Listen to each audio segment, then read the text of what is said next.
ನಮಸ್ಕಾರ ಕೇಸಿರು ಇದರ ಕೇರ್ಫುಲ್ ಆಗಿ ಕೇಳಿ ಪ್ರತಿಯೊಬ್ಬರಿಗೂ ಈ ವಿಡಿಯೋ ವೆರಿ ಇಂಪಾರ್ಟೆಂಟ್ ಆಗುತ್ತೆ. ಸೊ ಫಸ್ಟ್ ಆಫ್ ಆಲ್ ವಿದ್ಯಾರ್ಥಿಗಳೇ, ಇಲ್ಲಿ ರೀಸೆಂಟಾಗಿ 10 ಅವರ್ಸ್ ಅಂದರೆ ರಾತ್ರಿನೇ ಒಂದು ಅಪ್ಡೇಟ್ ಆಗಿದೆ.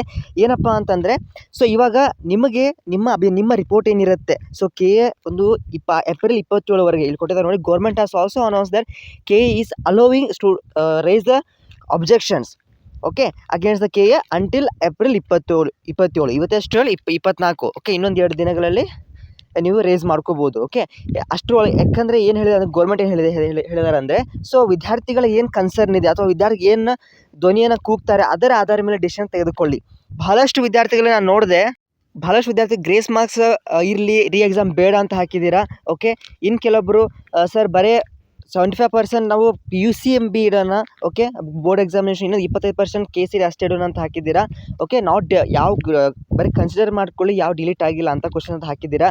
ಬಹಳಷ್ಟು ವಿದ್ಯಾರ್ಥಿ ಎಕ್ಸಾಮ್ ಹಾಕೋಣ, ಗ್ರೇಸ್ ಮಾರ್ಕ್ಸ್ ಇಡಿ ಅಂತ ನೀವೇ ಕನ್ಫ್ಯೂಷನ್ ಇದ್ದೀರಾ. ಸೊ ಒಂದು ಡಿಸಿಷನ್ಗೆ ಬನ್ನಿ. Okay, either you want the PCMBಯಲ್ಲಿ 75% ಬೇಕು, ಅಥವಾ ನೀವು ಬರೀ ಯಾವ ಡಿಲೀಟೆಡ್ ಇದ್ದಾವೆ ಓಕೆ ಅವನ್ನ ಬಿಟ್ಟು ಉಳಿದಂಥ 40 ಕ್ವಶನ್ ಅದ್ರ ಮೇಲೆ ಫೋಕಸ್ ಮಾಡಬೇಕು. ಇಲ್ಲ ಏನು ಮಾಡ್ಬೇಕಂತ ನೀವು ಫಸ್ಟ್ ಡಿಸಿಷನ್ ಮಾಡ್ಕೊಳ್ಳಿ. ಯಾಕಂದರೆ ನಿಮ್ಮ ರೇಸ್ ಏನಾಗುತ್ತೆ ಅದರ ಮೇಲೆ KE ಡಿಸಿಷನ್ ತೆಗೆದುಕೊಳ್ಳುತ್ತೆ ಅಂತ ಹೇಳಿದ್ದಾರೆ. ಯಾಕಂದರೆ ಏಪ್ರಿಲ್ 27ವರೆಗೆ ನೀವು ಅಬ್ಜೆಕ್ಷನ್ ರೇಸ್ ಮಾಡ್ಬೋದು. ಓಕೆ, ಇಲ್ಲಿ ಕೂಡ ಒಬ್ಬರು ಮೇಡಮ್ ಹೇಳಿದ್ದಾರೆ, ನೋ ನೀಡ್ ಆಫ್ ಎಕ್ಸಾಮ್, ಯಾಕಂದರೆ ಮತ್ತೆ ಪ್ರಾಬ್ಲಮ್ ಆಗುತ್ತೆ, ಟೈಮ್ ಎಕ್ಸ್ಟೆಂಡ್ ಆಗುತ್ತೆ. Give ranking based on 40 questions ಮೇಲೆ. It's a very good point. Okay, ಇಲ್ಲ ಅಂದರೆ ಸೊ PCMBನ ಜಾಸ್ತಿ ಇಟ್ಕೊಂಡು ಅದನ್ನು ಇದು ಮಾಡ್ಕೋಬೋದು.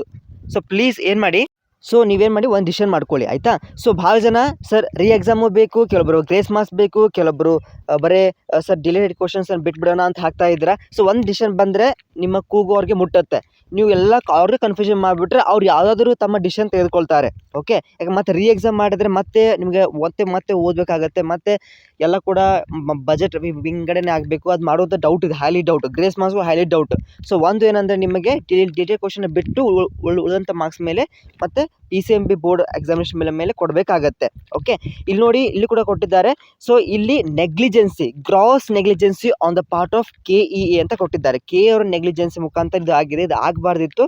ಯಾಕೆ ಹಿಂಗೆ ಮಾಡಿದೆ ಅಂದರೆ ಅವ್ರದ್ದೇ ನೆಗ್ಲಿಜೆನ್ಸಿ ಅಂತ ಇಲ್ಲಿ ಕೊಟ್ಟಿದ್ದಾರೆ. Okay, pre university college management association ಮಾಡಿದ್ದಾರೆ. ಓಕೆ, ಮತ್ತು ಒಂದು ಸಪ್ರೇಟಾಗಿ ಕಮಿಷನ್ ಕೂಡ, ಅಂದರೆ ಕಮಿಟೀಸ್ ಇಲ್ಲಿ ಕೊಟ್ಟಿದ್ದಾರೆ ನೋಡಿ. Karnataka forms committee to address out of syllabus question concern. Expert ಅವರು ಬಂದು ಇದ್ರ ಮೇಲೆ ಅಡ್ರೆಸ್ ಮಾಡ್ತಾರೆ. ಸೊ ನಿಮ್ಮ ಕೂಗನ, ನಿಮ್ಮ ಅಬ್ಜೆಕ್ಷನ್ಗಳ ಮೇಲೆ ಕೂಡ ವಿದ್ಯಾರ್ಥಿಗಳಿಗೆ ಅನಿಸಿಕೆ ಆದ ಮೇಲೆ ಕೂಡ ಇದಾಗುತ್ತೆ. ಸೊ ಅಬ್ಜೆಕ್ಷನ್ ರೈಸ್ ಮಾಡ್ಕೊಳ್ಳಿ. ಇನ್ನೊಂದು 2 ದಿನ ಇದೆ, ಇವತ್ತು ಹಿಡಿದ್ರೆ 3 ದಿನ ಆಗುತ್ತೆ. ಸೊ ಅದು ಅಷ್ಟರೊಳಗೆ ಮಾಡ್ಕೊಳ್ಳಿ. ಓಕೆ, ಸೊ ನಾನು ಕೂಡ ಅಬ್ಜೆಕ್ಷನ್ ರೈಸ್ ಮಾಡ್ತೀನಿ. ಸೊ ಪ್ಲೀಸ್ ಎಲ್ಲರೂ ಕೂಡ ಆದಷ್ಟು ಬೇಗನೆ ಒಂದು ಡಿಸಿಷನ್ ಮಾಡ್ಕೊಳ್ಳಿ. ಓಕೆ, ಭಾಳ ಜನ ಗೇರ್ಸ್ ಮಾರ್ಕ್ಸು ಎಕ್ಸಾಮ್ ಒಂದು ಸ್ಟಿಕ್ ಆನ್ ಆಗಿ, ಅದೇನು ಸ್ಟಿಕ್ ಆನ್ ಆಗ್ತದೆ ಅಂತ ಕಮೆಂಟ್ ತಿಳಿಸಿ. ಆ ಜೊತೆಗೆ ಸಬ್ಸ್ಕ್ರೈಬ್ ಯಾರು ಮಾಡಿಲ್ಲ ನಿಮಗೆ ಲಾಸು, ಯಾಕಂದರೆ ಮುಂದೆ ಕೌನ್ಸಿಲಿಂಗಲ್ಲಿ ರೌಂಡ್ 1 ರೌಂಡ್ 2 ಇರುತ್ತೆ. ಒಂದೇನಾದರೂ ಮಿಸ್ ಆದರೆ ನನ್ನ ಒಂದು ಏನು ಇರುತ್ತೆ ಪ್ರೊಸೆಸ್, ಅದು ನೀವು ಏನಾದರೂ ಕೆಲವೊಂದು ಟೆಕ್ನಿಕ್ಸ್ ಇದ್ದಾವೆ, ಅದನ್ನು ನೀವು ಏನೋ ತಪ್ಪು ಮಾಡಿದ್ರೆ ನೀವು ಸೆಕೆಂಡ್ ರೌಂಡ್ ಸಬ್ಸಿಕ್ಯೂಟೆಂಟ್ ರೌಂಡಲ್ಲಿ ನೀವು ಅಟೆಂಡ್ ಆಗಲಿಕ್ಕೆ ಆಗಲ್ಲ. ಸೊ ಪ್ಲೀಸ್ ಕೇರ್ಫುಲ್ಲಾಗಿ ಇಟ್ಕೊಳ್ಳಿ. ಅದಕ್ಕೋಸ್ಕರ ಸಬ್ಸ್ಕ್ರೈಬ್ ಮಾಡ್ಕೊಂಡು, ಇಲ್ಲ ಅಂದ್ಬಿಡ್ರಿ ನೀವು ನಿಮ್ಗೆ ಬಿಟ್ಟಿದ್ದು.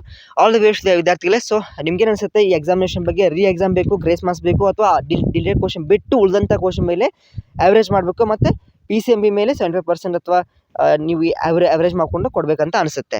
So all the very best. ವಿಡಿಯೋಗೆ ಲೈಕ್ ಮಾಡಿ, ಫ್ರೆಂಡ್ಸ್ಗೆ ಶೇರ್ ಮಾಡಿ. Thank you.